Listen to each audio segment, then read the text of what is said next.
2005 চনত মুক্তি লাভ কৰিছিলে বহু জনপ্ৰিয় জোনবাই আৰু সেই জোনবাই 2004 চনৰ পৰাই শ্বুটিং আৰম্ভ হৈছিলে শিৱসাগৰৰ দৰিকাপাৰ হাতীমূৰীয়া গাঁৱত আৰু সেই হাতীমূৰীয়া গাঁও দৰিকাপাৰ হাতীমূৰীয়া শেহতীয়াকৈ বানত প্লাবিত হৈছিলে আৰু যিখন ঘৰত জোনবাই শ্বুটিং কৰিছিলে সেই ঘৰখনত আজি আহি উপস্থিত হৈছেহি জোনবাইখনত মুখ্য চৰিত্ৰ জোনালী চৰিত্ৰটোত অভিনয় কৰা গায়ত্ৰী মহন্ত আহি আজি এই পৰিৱেশটো চাইছেহি।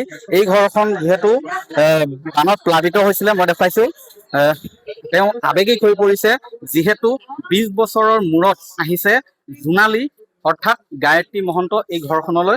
মই গায়ত্ৰী মহন্তৰ ভাষ্য ল'ম। বাইদেউ, আজি এটা বেয়া দিনত আপুনি খবৰ ল'বলৈ আহিছে, পৰিস্থিতি বুজ ল'বলৈ আহিছে, 20 বছৰৰ মূৰত আহি উপস্থিত হৈছেহি এই ঘৰখনত। কেনেধৰণৰ আপোনাৰ এই মুহূৰ্তত কি ক'ব? সেই আগৰ শ্বুটিঙৰ সময়ৰ কথাবিলাক মনলৈ আহিছে। এতিয়া এই জেগাখিনিত এটা চিন কৰিছিলো আমি। মোৰ ডাইলগটো আছিলে, ৱাহ হালধি দিলা যে, এনেকুৱা এটা। সেইটো মানে আমাৰ সেই শ্বুটিঙৰ মাজতো ইহঁতি তেতিয়া সৰু আছিলে সকলোৰে মাজতে, হয়নে? সেই ডাইলগটো একদম বেলেগ ধৰণৰ, মানে চবেই মানে শ্বুটিঙৰ মাজতো কিবা কথাৰ মাজতো ৱাহ হালধি দিলা যে, এই কথাটো কয়। এই কথাখিনি গোটেই মনত পৰিছে আৰু এনেকুৱা লাগিছে যেন মানে মই 22 বছৰৰ পিছত অহা নাই, মই যেন ইয়াতেই আছিলো, এনেকুৱা লাগিছে। আৰু সঁচাকে এইটো এটা বৰ বেলেগ ধৰণৰ অনুভৱ, কিয়নো এই ঘৰখনৰ পৰাই প্ৰথম জোনবাইখন দৰ্শকে যিখন জোনবাই দেখিছিল, এই ঘৰখনতে আমি শ্বুটিং কৰিছিলো আৰু এই ঘৰখনৰ পৰাই সেই জোনালী চৰিত্ৰটো ৰাইজৰ মাজলৈ ওলাই গৈছিল। আজি আহিছে এটা গম পাইছে যে বানে সকলো ধুই নিছে, এই মুহূৰ্তত কেনেধৰণে?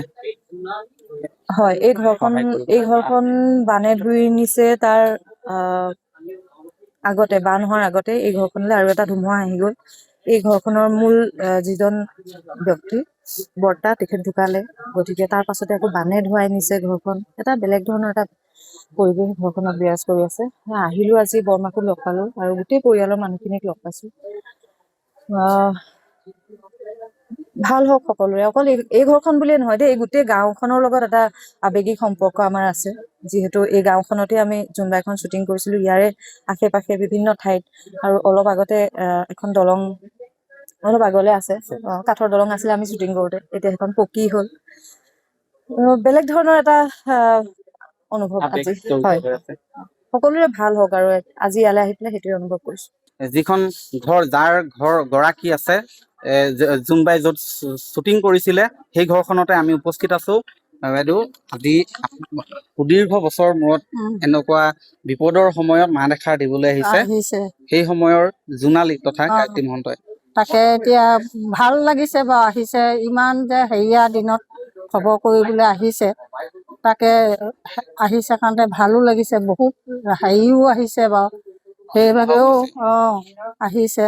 তেনেকে ধুমুহাও গোটেই বানপানীয়েতো গোটেই চেচেই কৰিলে আৰু। আগৰ ঘৰ নহয় আৰু জোনবাই ঘৰ, এতিয়া বহুত বেলেগ হৈ গ'ল। সেইকাৰণে সকলো ৰাইজ আহি চাইছেহি। মইনো আৰু কি ক'ম আৰু, সেইটোকে কৈছো। পানী মই দেখুৱাইছো, এই যিখন ঘৰ য'ত ইয়াত জোনবাই শ্বুটিং হৈছিলে, ইমান খিনিলৈকে মই দেখুৱাইছো, ইয়াতকৈ ওপৰলৈকে পানী হৈছিলে। ইয়াত চিন আছে, প্ৰায় 5 ফুট 6 ফুটৰ ওপৰত পানী হৈছিলে। মই আৰু আছে ঘৰখনত, আপুনি সেই সময়ত আছিলে নে? আছিলো, মই একদম সৰু আছিলো তেতিয়া। কি ধৰণে আৰু মই বাৰ লগত মোৰ কিছুমান ক্লিপছো আছিলে তেতিয়া, চিন কিছুমান আছিলে বাৰ লগত। কেনেকুৱা ধৰণৰ স্মৃতিয়ে এতিয়াও আপোনাক জোকাৰি গৈছে? সেইটো এতিয়া বহুত বছৰ হ'ল, 22 বছৰে হ'ল এতিয়া। মই তেতিয়া বহুত বেছি সৰু আছিলো, তথাপি বাহঁতৰ লগত বহুত খিনি সময় কটাইছো। বাহঁত মানে কি, যিমান খিনি আহিছিলে নয়নদাহঁতৰ পৰা আদি কৰি সকলোৰে লগত বহুত খিনি সময় কটাইছো। আৰু আজি বাক দেখি মানে আৱেগিক হৈছো, কাৰণ মানে এনেকুৱা এটা সময়ত আহিছে, তেওঁ যে মাতষাৰ দিবলৈ আহিছে। যেতিয়া মানে বিপদৰ সময়ত এনেকে মাতষাৰো দিবহে নহয়, সেয়াও মানে যথেষ্ট, মানে এটা অনুপ্ৰেৰণা, সাহস আমাৰ কাৰণে। আপুনি বিচৰা বাতৰি পাব কেৱল নিউজ 18 এপত। নিউজ 18 এপ ডাউনলোড কৰিবলৈ স্কেন কৰক এই QR কোড।